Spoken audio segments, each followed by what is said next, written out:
Hər vaxtınız xeyir olsun Vəfa. Siz və izləyicilərimizi Bakı limanından salamlayıram. Dəniz limanı və dəmir yolu əməliyyatlarının inteqrasiyası yük aşırma proseslərini sürətləndirib, logistik marşrutları isə optimallaşdırıb. Sentyabr ayında fəaliyyətə başlayan Vahid Keçid Mərkəzi də limanda əməliyyatların çevikliyini artırıb və bu sizin də qeyd etdiyiniz nəticəyə öz töhfəsini verib. Bakı limanı bugün orta dəhlizin əsas qovşaqlarından biri kimi Asiya ilə Avropa arasında ən təhlükəsiz və qısa tranzit marşrutunu təmin edir. Eyni zamanda regionda yaşıl liman sertifikatına sahib ilk liman olaraq əməliyyatlarını beynəlxalq ekoloji standartlara uyğun aparır. Artım dinamikası da diqqətə layiqdir. 2020-ci ildə 40 min TEU konteyner daşınmışdısa, 2024-cü ildə bu rəqəm 76 minə, bu il isə 100 min TEU-ya yüksəlib. Yəni 1,9 dəfə artım deməkdir. Ümumi yük dövriyyəsi də artmaqdadır. 2018-ci ildə 3,7 milyon ton olan göstərici bu ilin 11 ayında 7,5 milyon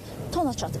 Bütün bu nəticələr Bakı limanının regionun ən etibarlı logistik qovşaqlarından biri olduğunu sübut edir və Azərbaycanın şərqlə qərb arasında strateji tranzit mərkəzi kimi mövqeyini daha da gücləndirir. Bəli, Vəfa müəllim, sizə Bakı limanından çatdıracaqlarım bu qədər. Söz yeni.